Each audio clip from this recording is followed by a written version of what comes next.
Hello everyone. Welcome to EPG Pathshala today. I'm Dr. Janvi Tandon, retired professor from the Department of Community Medicine, Institute of Medical Sciences, BHU, and we'll be talking to you on the National Program for Healthcare of the Elderly. The development team is Dr. Mishra, headed by Dr. Mishra, and his team of consultants from all over the country. Now, learning objectives. When we are going to talk of healthcare, a national program for the healthcare, especially for elderly healthcare, we need to find out certain things. That is defining the pediatric population, and we need to state the problems of which these people are likely to face. Then we need to describe how this program about elderly came about to become a national program.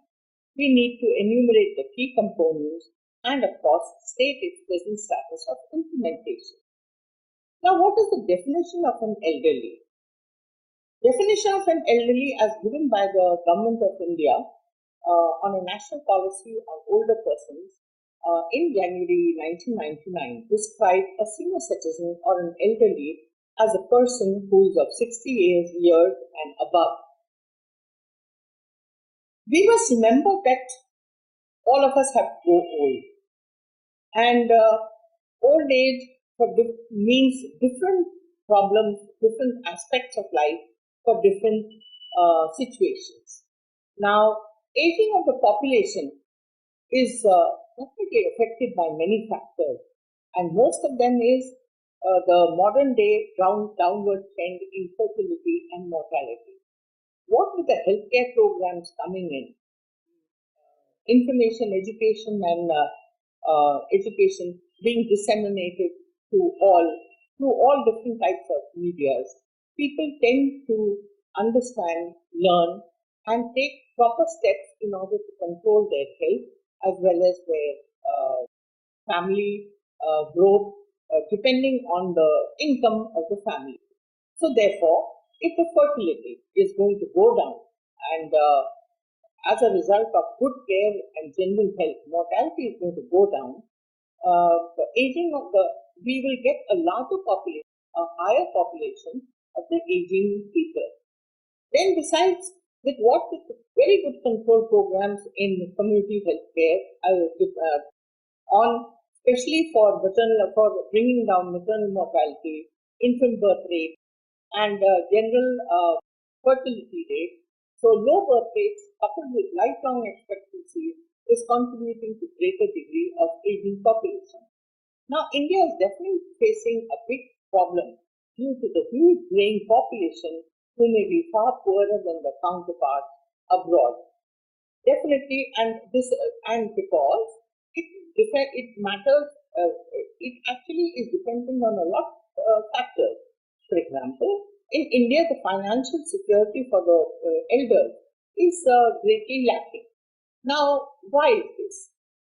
This is because of the rapid change in the social scenario and the emerging prevalence of the nuclear setup. Now, families are growing, interests are growing, needs are growing. So therefore, the factor that they have to earn more money is growing. So what is happening is that people are, in order to earn more money, to save more money, to have more facilities in the family. Now, the nuclear family setups are coming up in India as a result, and all over the country you can see, whether it is Bangalore or Bombay or Delhi or Madras or any of the metro cities, you find the children have grown away and weaned themselves away from their families and have taken their small family units to places where they are working so that they can, both husband and wife, start to work. So when both husband and wife are working, the child is to be left alone in daycare centers. Now, this is where the real problem is creeping in. Elderly people in the family who have been left behind in their custom homes or in their rural areas are now being brought forth in order to help this young couple to live a comfortable style.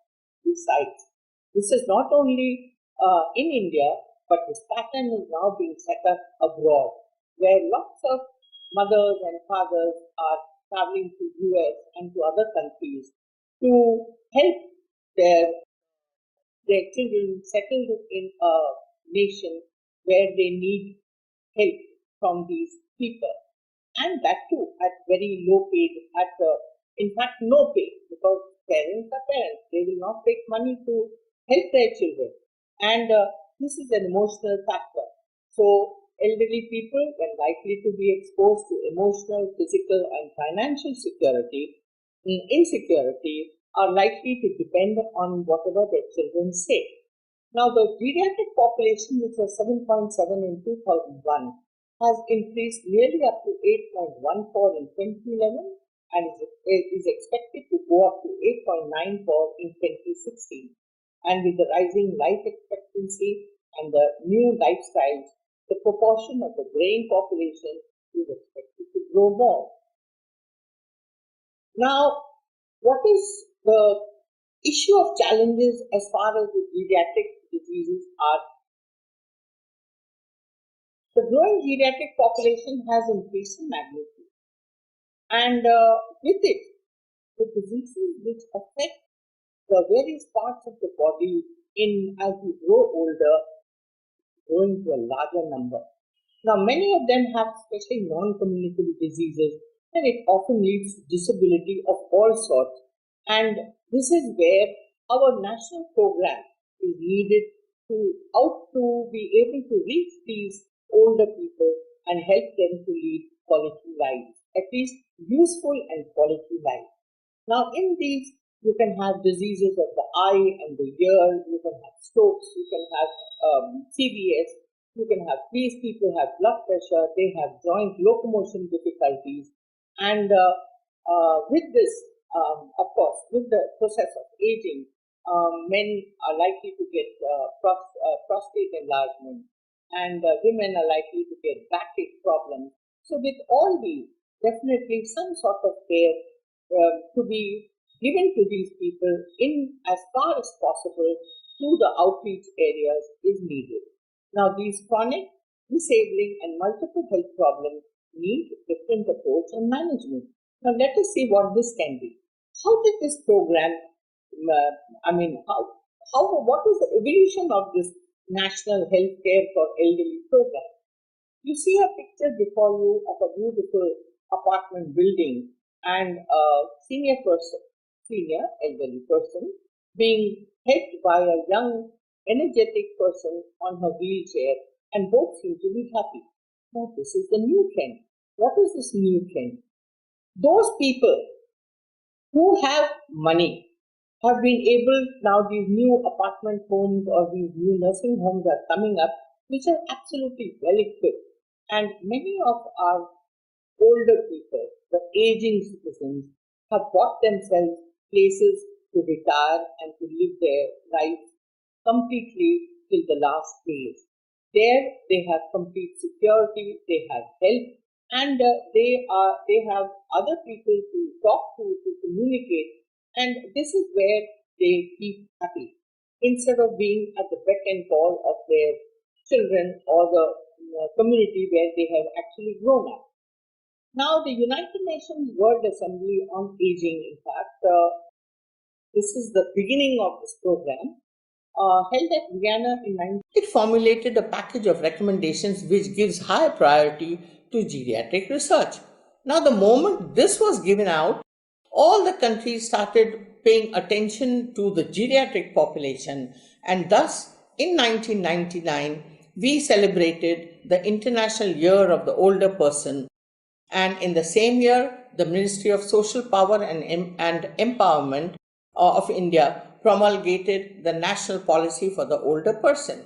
In fact, in 2006, a working group on the Planning Commission recommended a national program in 2007 for the maintenance and welfare of parents and senior citizens. This was also passed. So we can see slowly how one conference in 1982 led to the beginning of the National Health care program for the elderly. And this is exactly what is needed today. Because in fact, till now, the elderly population has been the one which has been the most neglected. All attention is paid on a family which is living, acting, and moving day to day. So these older persons who are in the background were being forgotten, but not today. Keeping in view the recommendation made in the National Policy on Older Persons, the Ministry of Health and Family Welfare formulated a national program for the health care of the elderly during the 11th plan. Then the Government of India also decided that a Department of Geriatrics was to be created in all medical colleges, and efforts were taken to involve all the NGOs into the program at the grassroots as well as at the medial level.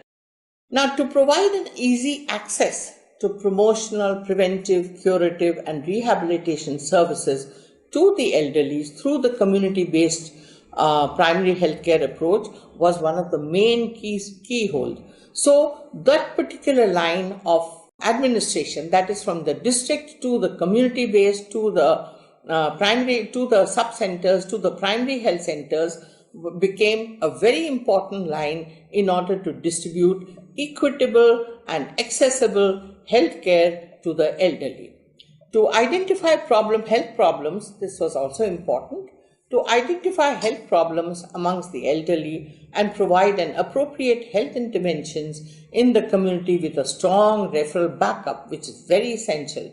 And most important, to build a capacity for the medical and paramedical professionals as well as caretakers within the family providing health care, because eventually these medical and paramedical professionals will visit, but they will move out.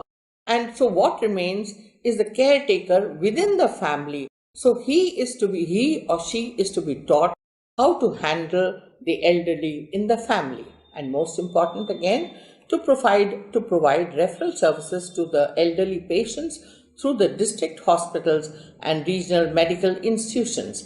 So therefore, one whole series of steps has been created wherein the elderly person in the field level can be taken right up to the district level for an advanced and proper care which would be needed. Community-based primary health care now, what are the core strategies of this?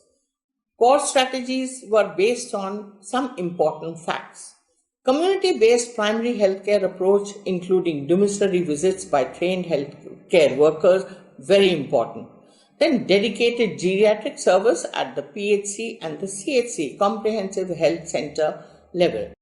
Then dedicated geriatric facilities at the district hospital with 10-bedded wards. So 10 beds would be at the district hospital, and finally a strengthening of 8 regional medical institutes in the country to provide dedicated tertiary level medical facilities, which would include all sorts of technical help to the elderly, coming to them for help, and these places would contain 30 beds.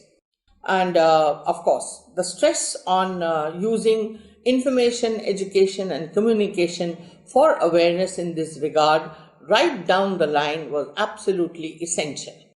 Now, what were the supplementary strategies? Supplementary strategies was to find people who could, at the intersectoral regions, who could participate in providing very good geriatric health care and help in understanding what these issues were. For example, promotion of public PPP, that is the public-private partnership in geriatric health care. Then most important, Ayush, mainstreaming Ayush and revitalizing the local health traditions and converging it with the programs of the Ministry of Social Justice and Empowerment in the field of geriatrics. Now, what is Ayush and why? 1995, Ayush was started as a department. Ayush means it consists of all the traditional methods of medicines which have been available in our country, that is Ayurveda, Unani, Siddha and homeopathic.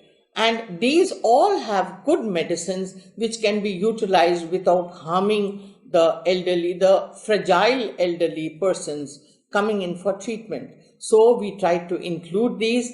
And finally, Ayush, which has become a ministry in 2006, has now taken full participation as far as giving a good strategic approach to healthcare for the elderly persons. Then reorienting medical education. Now, this is an institutional framework which tells in a very nice triangular frame that is at the topmost is the tertiary level, or let us start at the bottom. Bottom is the home-based care at the sub-center, looks after the population, 5,000, 10,000 population at the field level. The patients come to the sub-center, and if needed, they are referred to the primary health center or to the community health center, and wherein doctor sits and on fixed days, and these people can go in for consultation and for necessary treatment. And then comes the district hospital with its advanced technology and advanced framework of highly trained doctors to look after the geriatric clinic and the geriatric ward, because there is a 10-bedded ward. And finally, at the tertiary level, that is at the medical institute level, we have the 30 beds with the full supported by the full medical college technology. Now, let us see in detail what these sub-centers are going to give. The sub-center at the grassroots level, serving a population of about 5,000, 10,000, here we have to give domiciliary visits, that is home visits by the ANM or the male health worker to the homebound or the bedridden elderly persons. Now, because these are small populations, all the families are known, and there is a list of these elderly persons who need special care. Then there, when they are visiting them at home, if they so need, they can arrange for suitable help, for suitable calipers or supportive devices in case they need to walk with a supportive stick or any supportive device which is needed. And from the primary health center, they get this supportive device, give it to the elderly person at the level, to make them ambulatory. And of course, health education to how to use, to be careful so that they don't hurt themselves more than what is essential.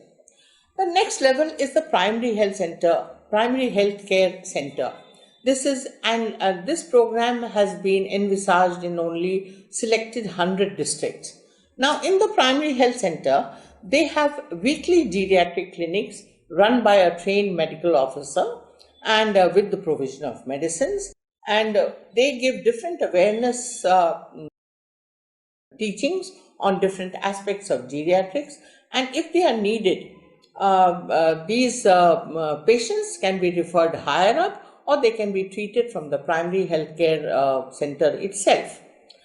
Now, when you come to the community health center, which is the next level, here we have geriatric clinics for the elderly twice a week, so on fixed days.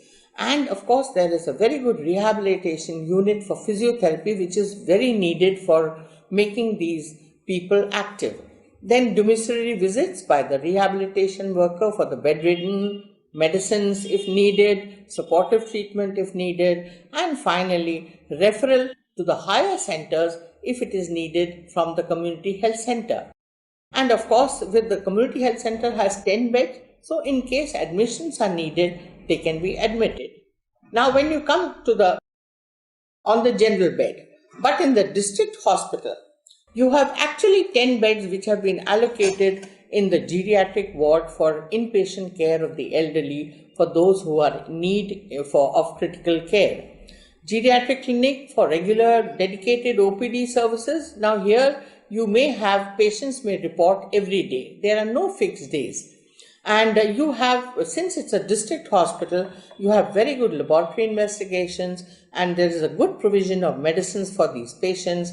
Besides, you have, in fact, a direct attachment to specialists in general medicine, orthopedics, and other services which other services which might be needed. Ophthalmologists are there and conducting, these also conduct camps for geriatric services in lower down, that is in the PHCs or in the other sites. So they collect these people, look after them, carry out healthcare, and of course, at the same time is supported by the education techniques.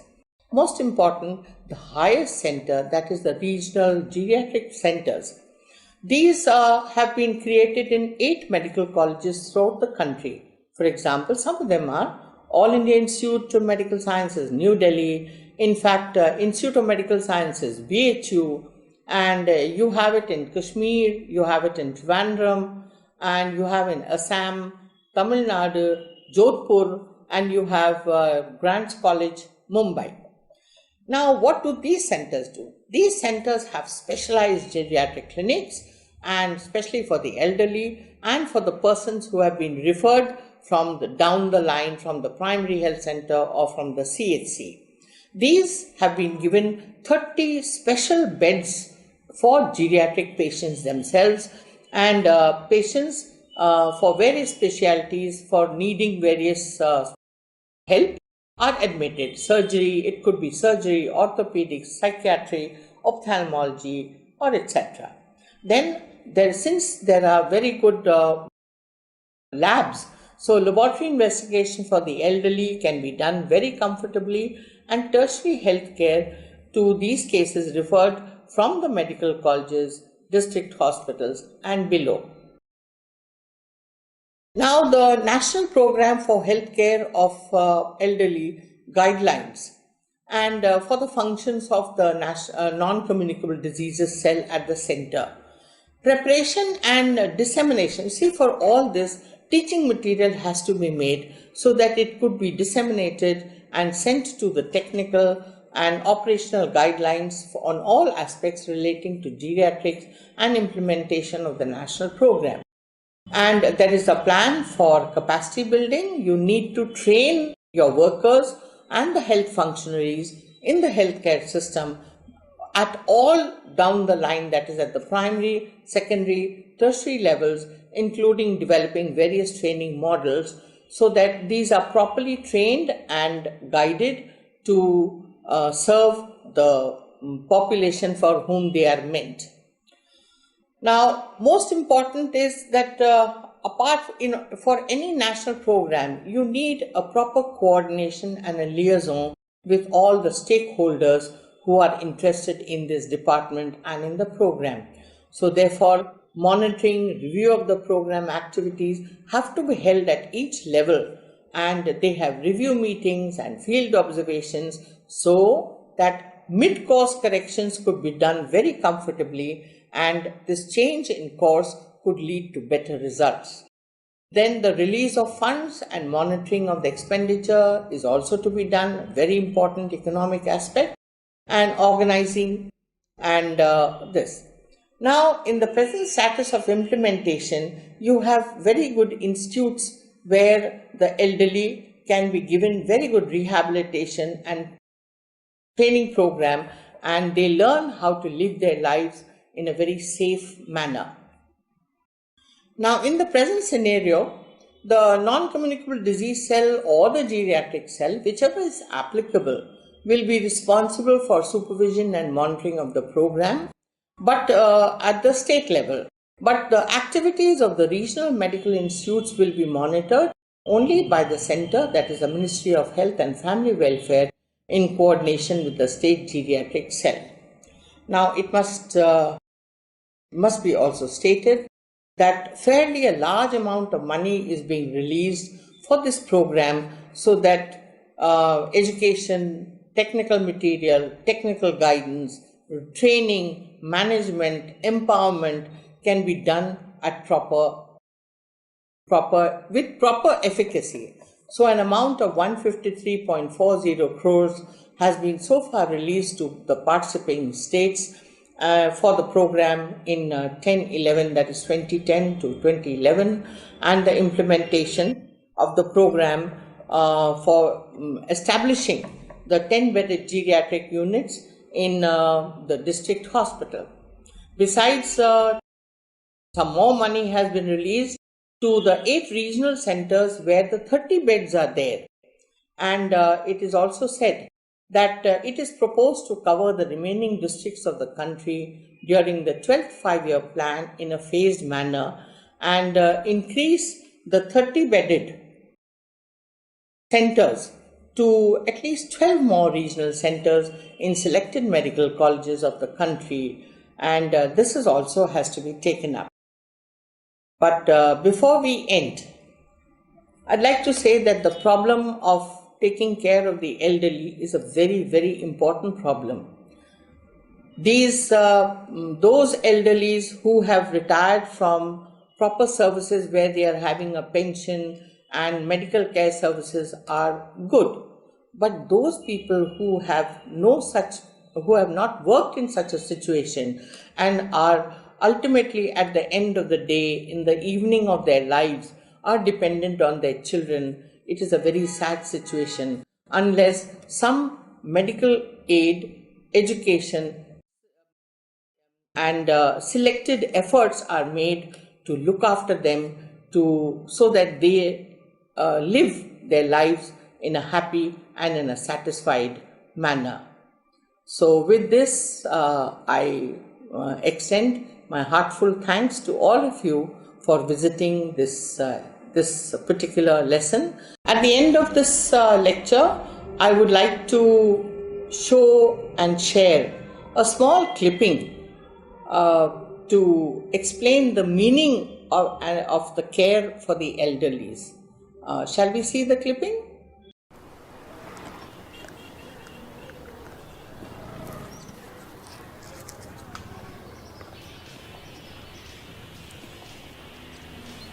Pinky Pinky जी पापा। Mummy को दे दो समोसे। एक minute ये दादी के लिए। मेरी दवाई लाए? हाँ। ओए पिंकी, क्या है? दवाई।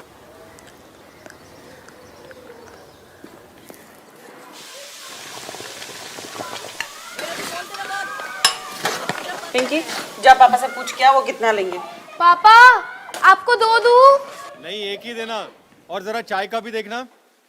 हाँ हाँ, मम्मा बना रही है।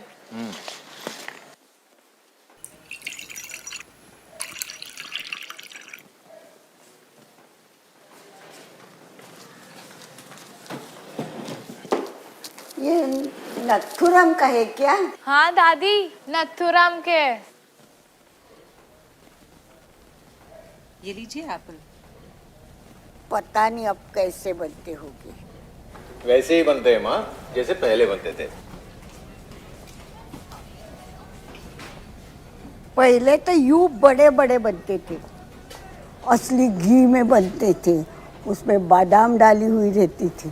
पता नहीं अब कैसे बनते।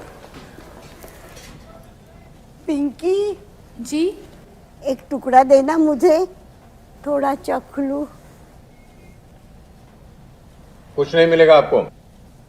एक टुकड़े में क्या हो जाएगा? क्या हो जाएगा? क्या मतलब क्या हो जाएगा? उल्टा सुल्टा खाते रहती हो, तबीयत खराब करते रहती हो। हमें और कोई काम नहीं है? कभी चिक्की छुपा के खाती हो तो कभी भुजिया, चाहे लूज मोशन की नदियां बहती रहें। 100 बार सुना चुका है। अब बच्ची हो, कुछ समझ नहीं पाती हो। तू अकेला ही समझदार है, मुझे कुछ आता ही नहीं, जैसे यही अकेला समझदार है। कुठे जायचं, काय करायचं काही कळत नाही। एकटा जीव म्हणतात सदाशिव, काय करायचं? जायला पण कुठे जागा नाही। ही मुलं सगळे मागे लागतात, हे नको खाऊ, ते नको खाऊ। कुठे जायचं, कुठे उभं राहायचं, कुठे राहायचं?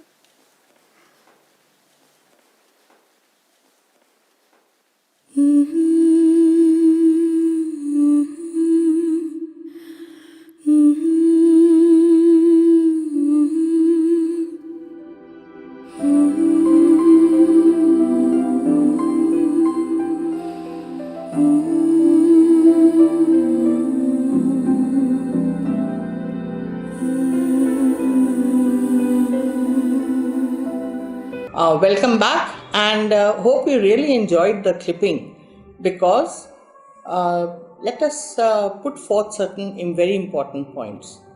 These parents who have worked hard in their lives to bring their children up, to give them all facilities, to educate them, and most important, they felt free to let them cut, to permit them to fly as they wished and to as far away as they wanted, and enjoy and see life as they would want their children to see.